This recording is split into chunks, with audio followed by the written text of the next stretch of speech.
Hello friends, this is Jyoti Shukla and welcome all in this EPFO PYQ series. तो चलिए उसी को continue करते हैं। तो इससे पहले हमने अभी फिफ्थ पार्ट जो है वो डाला है, उसमें 80 क्वेश्चन जो है वो डिस्कस किए हैं। तो उसी को कंटिन्यू करते हैं। आज इसमें हम 81 से लेकर के 120 तक के पूरे क्वेश्चन जो है वो डिस्कस करेंगे। ये है सीरीज ईपीएफओ 2017 का, ये सब क्वेश्चंस हैं। उसमें हम जो भी इंपॉर्टेंट टॉपिक्स बन सकते हैं, आगे क्या क्वेश्चंस पूछे जा सकते हैं, उन सबको हम डिस्कस करेंगे। तो चलिए देखते हैं 81 नंबर क्वेश्चन पे। पहला है, श्रमिक की नागरिक संकल्पना निम्नलिखित में से किसके द्वारा वर्णित होती है। इंग्लिश में भी आप देख सकते हो, which one of the following explain the concept of labour. ठीक है, तो पहला ऑप्शन है इसमें, नियोक्ताओं द्वारा श्रमिक को मुख्यतः परिचालन के रूप में समझा जाता है। दूसरा है, मांग और आपूर्ति के सिद्धांत से प्रभावित होता है। श्रमिक को यह अधिकार जिन निबंधनों और शर्तों के अंतर्गत उसे काम कर उनके संबंध में उससे परामर्श किया जाए। तो हाँ, ये देखो, ये बिल्कुल सही हो जाएगा, क्योंकि जब भी किसी लेबर की बात होती है, देखो लेबर लॉ से क्वेश्चन ईपीएफओ में पूछे जाते हैं। ठीक है, तो जब भी किसी लेबर के से काम लिया जाता है तो क्या करना चाहिए, शर्तें जो भी उनकी मतलब जहां भी वो काम कर रहा है, जो भी शर्तें वगैरह हैं उनके बारे में परामर्श एक बार लेबर से करना चाहिए, उसके जो मालिक होते हैं। ठीक है, ओके तो चलिए चलते हैं नेक्स्ट क्वेश्चन पर, 82 नंबर क्वेश्चन पे। Who among the following can be appointed the chairman of the central advisory board constituted by the central government. ठीक है, तो ये जो 1948 के तहत न्यूनतम मजदूरी अधिनियम है, इसमें जो मिनिमम वेजेस एक्ट के तहत 1948 के तहत जो सलाहकार होते हैं, उनके अध्यक्ष के रूप में किसे नियुक्त किया जा सकता है। ठीक है, तो फर्स्ट ऑप्शन है यहाँ पर बोर्ड के निर्दलीय सदस्यों में से कोई एक, दूसरा है बोर्ड के नियोक्ताओं के प्रतिनिधियों में से कोई एक, तीसरा है बोर्ड के कर्मचारी के प्रतिनिधियों में से एक, और चौथा है सरकार द्वारा मनोनीत केंद्र सरकार का एक पदाधिकारी। ठीक है, तो यहाँ पर फर्स्ट ऑप्शन जो है वो सही हो जाएगा, यानी कि बोर्ड के निर्दलीय सदस्यों में से कोई एक। ओके, चलिए चलते हैं नेक्स्ट क्वेश्चन की तरफ। तो नेक्स्ट क्वेश्चन है, भारत के संविधान की 7वीं अनुसूची के अंतर्गत राज्य सूची में आने वाले निम्नलिखित बिंदुओं के बारे में देखिए। ठीक है, तो पहला है अपंगों और अनियोजियों को सहायता। यहाँ पर बोला है कि 7वीं अनुसूची में जो राज्य सूची है उसके अंतर्गत कौन सा आता है। ठीक है, तो यहाँ पर 4 ऑप्शन है, उनमें से देखना है कि कौन सा राज्य सूची में आता है। तो पहला है अपंगों और अनियोजियों को सहायता। ठीक है, ये आएगा। दूसरा है खदानों में श्रमिकों और सुरक्षा का विनियमन। खदान जो है ना वो संघ का है, इट मीन संघ सूची में आता है, तो ये तो नहीं होगा। तीसरा है नमक के उत्पादन और वितरण का व्यवस्थापन, ये भी नहीं होगा। सामाजिक सुरक्षा और सामाजिक बीमा, ये भी नहीं होगा, यानी फर्स्ट ऑप्शन जो है वो सही हो जाएगा। 84 नंबर पे चलते हैं। यह पूर्व धारणा कि मनुष्य स्वार्थी और स्वकेंद्रित है, मतलब लोग ये सोचते हैं ना कि मनुष्य जो होता है वो स्वार्थी होता है और स्वकेंद्रित होता है, पर ऐसा नहीं है, सभी में ऐसा नहीं होता है। तो ये जो धारणा है, क्या कह रहा है कि और यहाँ तक कि दूसरों की कीमत पर भी हमेशा अपने स्वार्थों को पूरा करने का प्रयास करता है। श्रमिक कल्याण के किस सिद्धांत की ये व्याख्या करता है। ठीक है, तो ये जो है ये पुलिस सिद्धांत की व्याख्या करता है। देखो पुलिस सिद्धांत न जो है हमारे यहाँ अंग्रेजों के समय से ही बहुत ही ज़्यादा लोग कहते हैं कि पुलिस व्यवस्था जो होती है वो बहुत ही खराब होती है, जबकि वास्तव में ये पूरी तरीके से सत्य नहीं है। ठीक है, लेकिन अंग्रेजों के समय में पुलिस ने इतनी ज्यादती कर दी थी कि तभी से लेकर के आज तक ये धारणा बनी हुई है कि जो मनुष्य होते हैं वो स्वार्थी होते हैं। ये जो है इट मीन्स पुलिस के वो सिद्धांत बन गए हैं कि पुलिस जो होता है वो मतलब कुछ भी उसके अंदर इमोशंस नहीं होते हैं, फीलिंग्स नहीं होते हैं, वो मतलब बहुत ही गलत कर सकते हैं। इट मीन्स कि किसी को निर्मम तरीके से पीटते हैं, मारते हैं। तो ये एक छवि हमारे समाज में बनी हुई है। तो इसलिए यहाँ पर क्या पूछा था, पूर्व धारणा। ध्यान से पढ़ना क्वेश्चन को, पूर्व धारणा पूछा गया है, एजम्पशन पूछा गया था, तो इसलिए ऑप्शन जो है वो बी सही हो जाता है। नेक्स्ट आ जाते हैं हम, डॉक्टर एक्रोड का सूत्र किसके निर्धारण से संबंध रखता है। तो ये जो है ये ऑप्शन बी हो जाएगा, मिनिमम जो है वेजेस से संबंधित है। नेक्स्ट 6 नंबर क्वेश्चन पर आते हैं। समाज के एक सदस्य के रूप में प्रत्येक व्यक्ति को सामाजिक सुरक्षा का अधिकार है और प्रत्येक प्रयासों और अंतर्राष्ट्रीय सहयोग के माध्यम से अपने व्यक्तित्व के स्वतंत्र विकास की अपनी मान मर्यादा के लिए अपरिहार्य आर्थिक, सामाजिक और सांस्कृतिक अधिकारों की प्राप्ति का वह हकदार है। सामाजिक सुरक्षा के महत्व को बल देने वाला यह कथन निम्नलिखित में से किसमें अभिव्यक्त किया गया है। देख रहे हो, ये यहाँ से लेके यहाँ तक का एक स्टेटमेंट उठाया गया है। अब पूछ रहा है ये स्टेटमेंट कहाँ से लिया गया है। तो ये जो है ये universal declaration of human right, यानी मानव अधिकार की सार्वभौम जो घोषणा है, ठीक है, उससे लिया गया है। नेक्स्ट आते हैं हम 87 नंबर पर। गैर नकदी लाभ के रूप में चिकित्सा लाभ भारत में पहली बार किसके अंतर्गत प्रदान किया गया। तो ये ऑप्शन ए हो जाएगा, यानी कर्मचारी राज्य बीमा अधिनियम के तहत ये लाया गया था। नेक्स्ट है विलियम बेवरेज द्वारा दी गई उनकी व्यापक सामाजिक सुरक्षा योजना के अंतर्गत अभिज्ञान किए गए आकस्मिक व्ययों का सही समूह निम्नलिखित में से कौन सा है? तो यहाँ ऑप्शन देखना होगा। पहला है अभाव, रोग, अनभिज्ञता, गंदगी और निष्क्रियता। दूसरा है अभाव, बीमारी, अशक्तता, गंदगी और निष्क्रियता। तीसरा है आपका अभाव, रोग, वृद्धावस्था, गंदगी और बेरोजगारी। और चौथा है रोग, असमर्थता, वृद्धावस्था, बेरोजगारी और अनभिज्ञता। देखो जो वृद्धावस्था है इसको तो हटा ही दो, ठीक है। वृद्धावस्था से क्या मतलब, अभाव हो गया, बीमारी हो गया, अशक्तता हो गया, गंदगी, निष्क्रियता। देखो अशक्तता भी है तो क्या, अशक्तता से तो मतलब वो है, तो यहाँ पर हम बेवरेज ने इसे नहीं दिया था, ठीक है। तो ऑप्शन ए जो है वो यहाँ पर सही हो जाएगा। नेक्स्ट आते हैं 89 नंबर क्वेश्चन पर। अटल पेंशन योजना के संबंध में निम्नलिखित में से कौन सा कथन सही है? सही नहीं है, ठीक है। कौन सा सही नहीं है? तो पहला है इसके अभिदाताओं को 1,000 5,000 प्रति माह तक एक न्यूनतम मासिक पेंशन गारंटित है, ये तो सही है। दूसरा है पेंशन का लाभ भारत सरकार द्वारा गारंटित है, ठीक है। नेक्स्ट है भारत सरकार अभिदाता के अंशदान का 50% अथवा 1,000 प्रतिवर्ष जो भी कम हो का अंशदान करेगी, ये भी ठीक है। 40 वर्ष से अधिक आयु के लिए नहीं, ये 40 वर्ष से अधिक आयु के लिए नहीं बल्कि ये जो है 40 वर्ष तक की ही आयु के लिए होता है, मतलब ये 18 से लेकर के 40 वर्ष की आयु के लिए होता है अटल पेंशन योजना, ठीक है। तो इसे आपको ध्यान में रखना है। इसको मैं थोड़ा सा जूम करना चाहूँगी, हाँ बिल्कुल, ठीक है।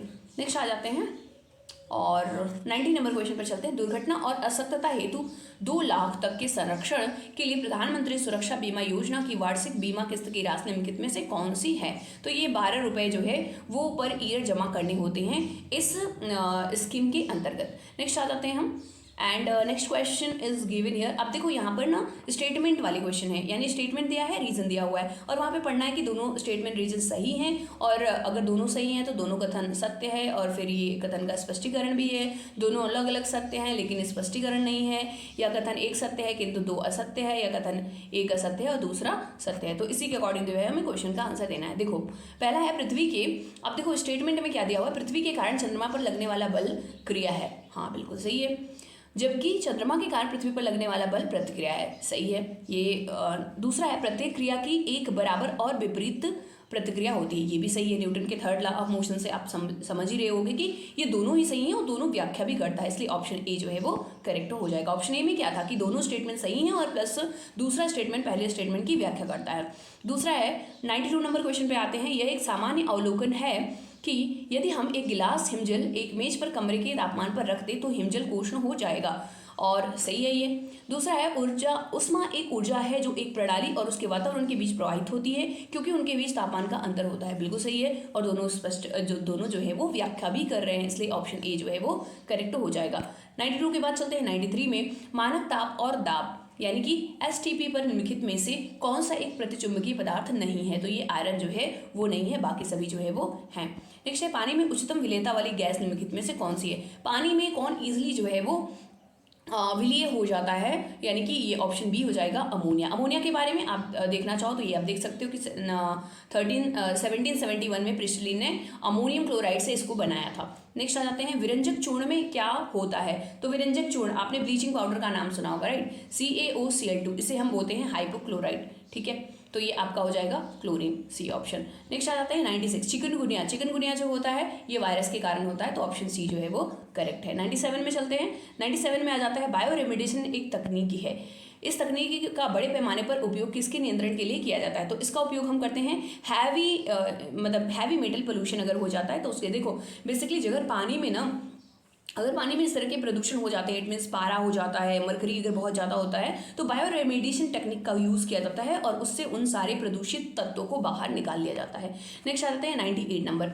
कुछ ऐतिहासिक स्मारकों की सुंदरता ऐसी सक्रिय जीवों की वृद्धि के कारण बहुत प्रभावित हो रही है। ये सक्रिय जीव निम्नलिखित में से किस समूह के संबंध में है? तो बी ऑप्शन जो है वो सही हो जाएगा, यानी कि लाइकेन हो जाएगा। नेक्स्ट है 99 नंबर क्वेश्चन। निम्नलिखित में से किसमें एक जंतु के साथ साथ एक पादप की भी विशेषता होती है? देखो जंतु भी है, जंतु की भी विशेषता है और पादप की भी विशेषता है, तो ये है यूग्लिना। आपको यूग्लिना के बारे में थोड़ा सा और पता होना चाहिए। यूग्लिना जो है ये यूनिसेल्युलर ऑर्गेनिज्म है, यूनिसेल्युलर ऑर्गेनिज्म है, ठीक है। यूनिसेल्युलर है, यूनिसेल्युलर का मतलब एक कोष के, इसमें सिर्फ और सिर्फ एक ही सेल होता है। एक सेल के और कुछ एग्जांपल्स आप बता सकते हो? हाँ, अमाइबा होता है, पैरामीशियम होता है, ठीक है। अमाइबा जिसका कि फिक्स्ड शेप नहीं होता, पैरामीशियन जिसका स्लीपर जैसा स्ट्रक्चर होता है, ठीक है।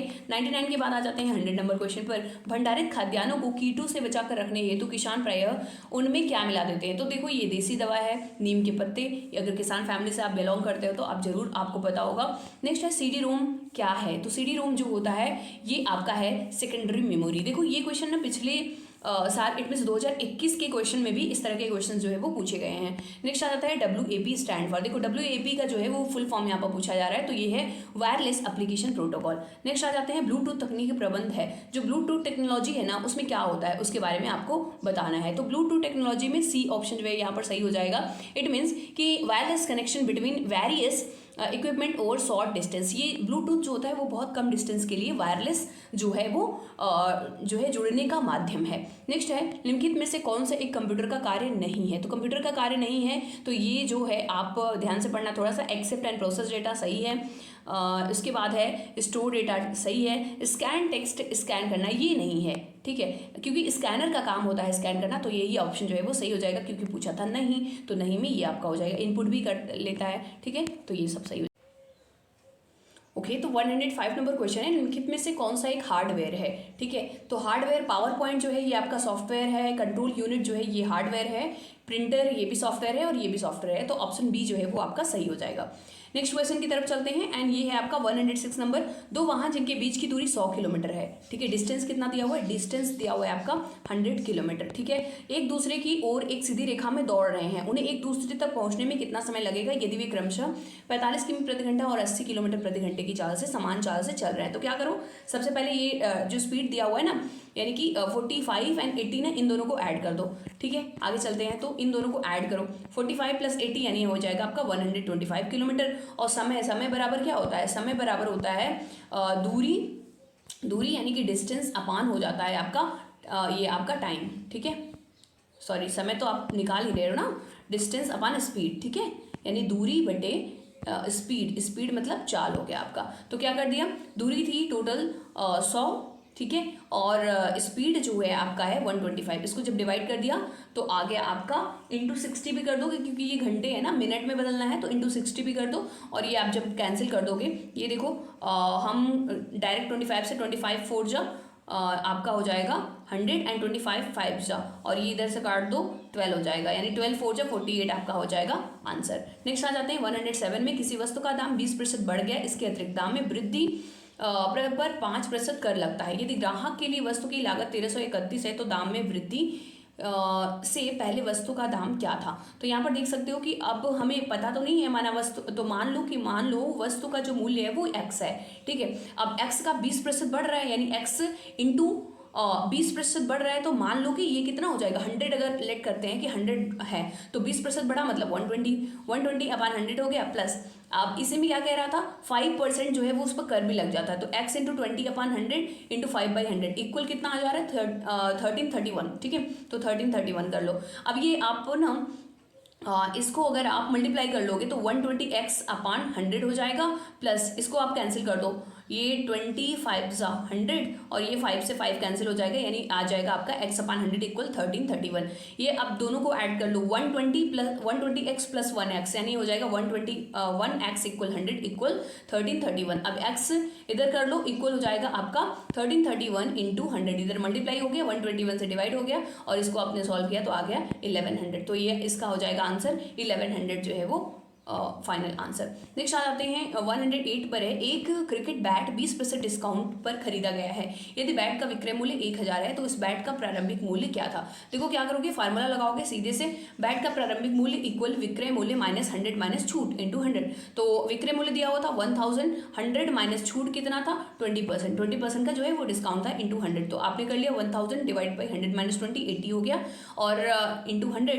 अब आपने इसको कैंसिल कर लो, कैंसिल करने के बाद आपका आ जाएगा 1250, यानी कि डी ऑप्शन जो है वो आपका सही हो जाएगा। नेक्स्ट क्वेश्चन पर आते हैं और यहाँ पर दिया हुआ है चाय उत्पादक स्थान या तो असम में है, देखो ध्यान देना, या तो असम में या तो बंगाल में है। इसके लिए कौन सा एक चित्र एक आरेख बना है, कौन सा सही सुटेबल बैठ रहा है? देखो यहाँ पर तो एक ही सर्कल में दोनों दिया है, लेकिन यहाँ पर क्या पूछा है, क्वेश्चन में पूछा है या करके ना, तो यहाँ पर भी देख रहे हो ये भी नहीं होगा, ये भी नहीं होगा, ये भी नहीं होगा, ये आपका डी ऑप्शन जो है वो सही हो जाएगा। देख रहे हो ये चाय, ये पूरा मान लो चाय है ये वाला कॉलम जो है वो चाय को प्रदर्शित कर रहा है और ये वाला आपका असम या तो ये वाला बंगाल को प्रदर्शित कर रहा है। डी के बाद आते हैं 110 नंबर पर। मान लीजिए कि x क्वेश्चन दिया हुआ है, मान लीजिए कि x को 61 से यानी 61 से विभाजित करने पर शेषफल जो है रिमाइंडर जो है वो 2 प्राप्त होता है। को x पावर 7 को 61 से विभाजित करने पर शेषफल क्या होगा, ठीक है। तो x को जब आप 61 से विभाजित करोगे तो शेषफल 2 दिया हुआ है इसमें, यानी कि x इज इक्वल टू आपका क्या हो जाएगा, ये आपका 61 और 2 कितना हो गया 63, ठीक है। अब क्वेश्चन में दिया हुआ है कि x पावर 7 को 61 से विभाजित करने पर, ठीक है।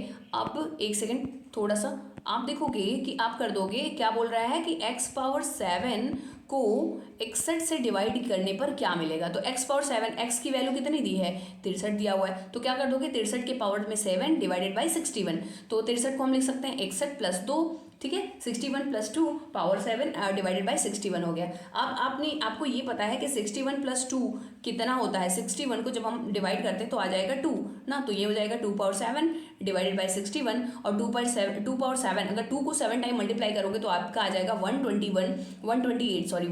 डिवाइडेड बाई 61 और अब आपने डिवाइड कर लिया तो आपका आंसर आ जाएगा 6, ठीक है। नेक्स्ट आ जाते हैं 10 सेंटीमीटर ऊंचाई के एक घनीय बॉक्स के अंदर रखी जा सकने वाली किसी गोलाकार गेंद की अधिकतम संख्या क्या होगी जहां प्रत्येक गेंद की त्रिज्या 1 सेंटीमीटर दिया हुआ है, ठीक है। त्रिज्या दिया हुआ है और ऊंचाई दिया हुआ है, आप देख सकते हो यहाँ पर ऊंचाई यानी कि हाइट दिया हुआ है और त्रिज्या दिया हुआ है 1 सेंटीमीटर। चलिए इसको सॉल्व करने की कोशिश करते हैं। अच्छा ये थोड़ा सा उल्टा हो गया है, चलिए कोई नहीं, आप ऐसे ही देख लीजिएगा थोड़ा सा। तो आप देख रहे हो कि ये ऊंचाई हो गया, ठीक है। अब हमें यहाँ पर ना गेंद की अधिकतम संख्या निकालने के लिए हम क्या करेंगे, अगर त्रिज्या 1 सेंटीमीटर है तो इसका जो व्यास हो जाएगा वो हम जानते हैं डबल होता है, तो व्यास इसका हो जाएगा 2 सेंटीमीटर। अब गेंद की अधिकतम ऊंचाई निकालने के लिए अधिकतम संख्या निकालनी है तो हम क्या करेंगे, length into breadth into height उसका कर देंगे। तो 10 सबका है, यानी लंबाई चौड़ाई और ऊंचाई सब है 10, तो 10/2 इंटू 10/2 और ये हो जाएगा 2 से डिवाइड करेंगे तो 5 इंटू 5 इंटू 5 यानी आ जाएगा 125, ठीक है। तो उसका आंसर हो जाएगा 125। नेक्स्ट है 112 नंबर। इस PDF में ये सीधा नहीं हुआ है, पता नहीं कैसे उल्टा हो गया, चलो कोई नहीं। 112 नंबर क्वेश्चन में देखते हैं, किसी शहर के में 80% आबादी चावल खेती करता है और चावल खाने वालों में 90% आबादी मांसाहारी है और चावल खाने वाले शाकाहारी आबादी का प्रतिशत क्या है।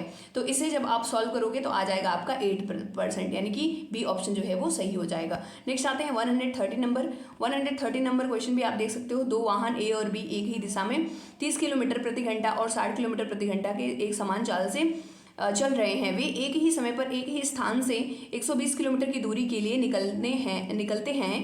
तेज चलने वाला क्या बोल रहा है, तेज चलने वाला वापस लौटने लगता है, मान लीजिए कि दिशा बदलने पर, ठीक है। ये क्वेश्चन थोड़ा सा पढ़िएगा और आंसर इसका हो जाएगा सी। आप इसको सॉल्व करना पड़ेगा, ठीक है। ये थोड़ा सा बड़ा क्वेश्चन है, चाहें तो आप ऐसे क्वेश्चन बड़े क्वेश्चन को स्किप भी कर सकते हैं, डोंट वरी, क्योंकि माइनस मार्किंग होता ही है और बहुत ज़्यादा टाइम ले लेता है ना। हाँ, अगर लास्ट में टाइम बचता है तो हम ऐसे क्वेश्चन को सॉल्व कर सकते हैं, ठीक है। 114 नंबर क्वेश्चन पर आते हैं। कोल्ड ड्रिंक की एक बोतल की कीमत 10 रुपये है, ठीक है। अब क्या कह रहा है कि 1000 रुपये और 9 खाली बोतलें हैं, ठीक है। इसको थोड़ा सा क्वेश्चन को पढ़िए और सॉल्व करने की कोशिश करिए। तो आपका नेक्स्ट पेज पर हम आ जाते हैं, तो इसका जो फाइनल आंसर आ जाएगा वो सी आएगा। इट मीन्स कि 2 खाली बोतल। कैसे करना है कि 1000 में खरीदी जा सकने वाली कोल्ड ड्रिंक की बोतल 1000 डिवाइडेड बाई हम कर देंगे 10, तो आ जाएगा आपका 100 खाली बोतल भरने के लिए फिर से आप 10 से डिवाइड करोगे, आ जाएगा 10, फिर 10 को आप 10 से डिवाइड करोगे तो आपका आ जाएगा 1। तो 19 बॉटल पहले से था, अब 19 + 1 यानी कि हो गया 20 बॉटल। 20 खाली बोतल को कोल्ड ड्रिंक की बोतल अगर हम देखेंगे तो क्या कर दोगे, 20 डिवाइडेड बाई 10 यानी कि हो जाएगा 2, यानी 2 खाली बॉटल जो है वो मिलेंगे। 150 नंबर क्वेश्चन पर आते हैं। यदि एक नए गोलाकार डिब्बे की त्रिज्या पुराने गोलाकार डिब्बे की त्रिज्या की 2 गुनी है, ध्यान देना, तो नए डिब्बे के आयतन और पुराने डिब्बे के आयतन का अनुपात। देखो इस तरह का क्वेश्चन जो है जो ना वो 2021 में भी पूछा गया है, तो सिमिलर क्वेश्चन देखने को आपको मिल सकते हैं। इट मीन्स सेम क्वेश्चन तो नहीं रहेगा बट टाइप वही हो सकता है। तो चलिए देखते हैं कि पुराने डिब्बे का r मान लेते हैं तो नए डिब्बे का क्या हो जाएगा, 2 है मतलब 2r हो जाएगा। गोले के आयतन का फार्मूला आपको पता होना चाहिए 4/3 पाई r क्यूब। तो दोनों का कंपैरिजन कर दो, 4/3 पाई 2r का क्यूब रेशियो 4/3 पाई r क्यूब। तो अब देखो यहाँ से 4/3 पाई कैंसिल हो गया, 2r का आप क्यूब करोगे तो 2 2 जा 4 2 जा 8 एंड ये r क्यूब, ऐसे ही r क्यूब कट जाएंगे, मतलब 8:1 जो है वो आपका आंसर आ जाएगा। 116 में आते हैं। एक डिब्बे में 300 लीटर हाइड्रोजन गैस भरी हुई है। प्रथम दिन इसमें से 100 लीटर हाइड्रोजन गैस की हानि हो जाती है और प्रत्येक दिन इसमें पूर्ववर्ती दिन खोए गए आयतन के 1/3 आयतन का नुकसान होता है। इस स्थिति में क्या होगा? तो इसको भी आपको थोड़ा सा सॉल्व करना पड़ेगा, थोड़ा सा लेंथी क्वेश्चन है। आप इसका सॉल्यूशन देख सकते हो, ये मैं स्क्रॉल कर दे रही हूँ, इसको आप देख सकते हो। इसका फाइनल आंसर जो है वो निकल करके आएगा 150 लीटर। तो 150 लीटर आपका जो है ये आंसर आप टिक कर लेंगे, यानी ऑप्शन डी जो है वो आपका सही हो जाएगा। नेक्स्ट क्वेश्चन की तरफ चलते हैं और ये है हमारा 170 नंबर क्वेश्चन। सबसे छोटे उस वृत्त का क्षेत्रफल क्या होगा जिसके अंदर 4 सेंटीमीटर क्षेत्रफल, देख रहे हो यहाँ पर एक सर्कल दिया हुआ है, सर्कल के अंदर एक स्क्वायर है। देखो ये सर्कल है, सर्कल के अंदर एक स्क्वायर है, इसका बोल रहा है कि क्षेत्रफल दिया हुआ है 4 सेंटीमीटर स्क्वायर। इसका इस वर्ग का जो क्षेत्रफल है 4 सेंटीमीटर स्क्वायर है, तो निकालना क्या है आपको? उस छोटे वृत्त का क्षेत्रफल, तो वृत्त का क्षेत्रफल निकालना है, ठीक है। तो आप इसको सॉल्व करेंगे। वर्ग का क्षेत्रफल दिया हुआ है 4 सेंटीमीटर स्क्वायर, वर्ग का क्षेत्रफल दिया हुआ है, और वर्ग का क्षेत्रफल का फॉर्मूला होता है 1/2 इंटू विकर्ण का स्क्वायर। विकर्ण का स्क्वायर निकालने के लिए हम क्या करेंगे? यहाँ से हो जाएगा 2 इंटू वर्ग का क्षेत्रफल, क्योंकि 4 दिया हुआ है तो 2 इंटू 4, यहाँ पर आप 4 लिख सकते हो ना, ये क्योंकि वर्ग का क्षेत्रफल यहाँ पे है। 2 इंटू 4 यानी हो जाएगा आपका 8, ठीक है। विकर्ण, और विकर्ण इज इक्वल टू हो जाएगा √8, क्योंकि ये विकर्ण स्क्वायर था, ठीक है। और वृत्त का व्यास का फार्मूला होता है वर्ग का विकर्ण, ठीक है। आप यहाँ पे लिख सकते हो वृत्त का व्यास बराबर वर्ग का विकर्ण, तो ये √8 हो जाएगा, और त्रिज्या r इज इक्वल टू 1/2 √8 कर देंगे हम। तो वृत्त का क्षेत्रफल का फार्मूला होता है पाई r स्क्वायर, तो पाई इंटू आर की वैल्यू ये मिली है हमें, यानी 1/2 √8, तो इसको स्क्वायर कर दो और फाइनली आपका 4 2 जा 8 हो जाएगा, यानी 2 पाई सेंटीमीटर स्क्वायर हो जाएगा। लेकिन देखो इसका आंसर क्या आया? 2 pi centimetre square, right, 2 pi centimetre square. लेकिन यूपीएससी ने इसको जो है बी माना था, पता नहीं किस हिसाब से। ओके, नेक्स्ट चलते हैं। तो नीचे दिए गए चित्र पर विचार कीजिए। देखो ये दिया हुआ है इमेज और बोल रहा है इसका मिरर इमेज क्या होगा। तो मिरर इमेज में क्या होता है, लेफ्ट का हम राइट कर देते हैं, तो इसका जो ऑप्शन हो जाएगा, अगर आप इसको देखो तो ये आई थिंक ए जो है वो हो जाएगा इसका आंसर, ठीक है। बहुत ही इजी सा क्वेश्चन था। नेक्स्ट आ जाते हैं 119 नंबर क्वेश्चन पर। तो 119 में फिर से मैथमेटिक्स का क्वेश्चन है। 3 व्यक्ति ए बी सी एक साथ, ठीक है, 3 व्यक्ति हैं ए बी सी, एक साथ मिलकर एक कारोबार चला रहे हैं, कोई काम कर रहे हैं, जिसमें से प्रत्येक का हिस्सा 17%, यानी ए का जो हिस्सा है वो 17% है, बी का जो है वो 37% है, और सी का जो है वो 46% है। कारोबार में कमाया गया कोई लाभ उनके हिस्सों के अनुपात के अनुसार में बांटा जाता है। अब इनका जो लाभ होता है ना, वो उनके मतलब इसी कारोबार में कमाए गए लाभ के हिस्सों के अनुपात में बांटा जाता है। यदि दिए गए किसी दिनांक को बी और ए के लाभ का अंतरण 1000 है, मान लो किसी लाभ का अंतरण जो है वो 1000 है, तो उस दिन सी का लाभ कितना होगा, ठीक है।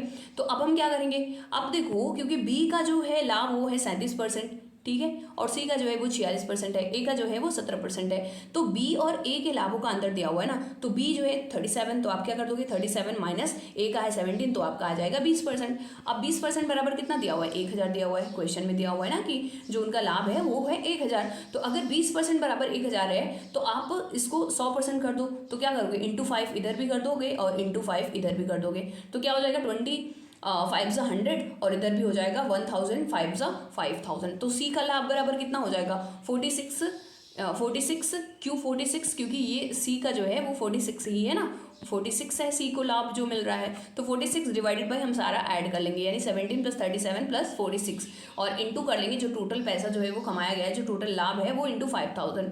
तो अब इसको आप ऐड करके जब डिवाइड करोगे तो आपका आंसर आ जाएगा, सी को जो लाभ मिलेगा वो 2300 मिलेगा, तो 2300 आपका ए ऑप्शन जो है वो सही हो जाएगा। अब नेक्स्ट आ जाते हैं और लास्ट क्वेश्चन पर 120 number. The circumference of the circle is 2 pi centimetre, then the area of the square is inscribed in the circle is. देखो वृत्त की परिधि दिया है 2 पाई सेंटीमीटर, और आपको पता है कि वृत्त की परिधि का फार्मूला होता है 2 पाई r, ठीक है, ये आपका डायग्राम है, 2 पाई r होता है। अब 2 पाई r इज इक्वल टू 2 पाई दिया है, कितना इजी हो गया, 2 पाई से 2 पाई ही कैंसिल कर दो, r इज इक्वल टू कितना आ गया 1, यहाँ पर 1 बचा ना, r इज इक्वल टू आ गया 1। और आपको पता है कि जो व्यास होता है वो रेडियस का डबल होता है, तो व्यास बराबर 2r, यानी कि 2 × 1 सेंटीमीटर, 2 सेंटीमीटर हो गया। वृत्त का व्यास बराबर वर्ग का विकर्ण होता है, यानी कि ये हो गया 2 सेंटीमीटर। अब आते हैं ABCD। अब ये जो पूरा है ना, पूरा वर्ग है, ABCD का अगर हम क्षेत्रफल निकालेंगे तो फार्मूला हो जाएगा 1/2 इंटू विकर्ण का स्क्वायर, ठीक है। तो 1/2 विकर्ण का वैल्यू जो है वो दिया है 2 सेंटीमीटर, तो 2 का स्क्वायर कर देंगे और यहाँ पर आ जाएगा 1/2 इंटू 2 का स्क्वायर करोगे 2 2 जा 4 हो जाएगा और इसको काट दो 2 2 जा 4 यानी आंसर आपका आ जाएगा 2 सेंटीमीटर स्क्वायर। तो फाइनली ये 120 क्वेश्चन जो है वो हो गए कंप्लीट। तो हमने ये 6 पार्ट में हमने 2 साल के पूरे क्वेश्चन जो है वो कवर कर लिए हैं, प्लस उसके साथ में ये भी देख लिया है कि किस तरीके के क्वेश्चंस बन सकते हैं और किस तरीके से हमें अपनी तैयारी करनी चाहिए। तो चलिए मिलते हैं किसी नए सीरीज में, नए वीडियो में, तब तक के लिए बाय बाय एंड टेक।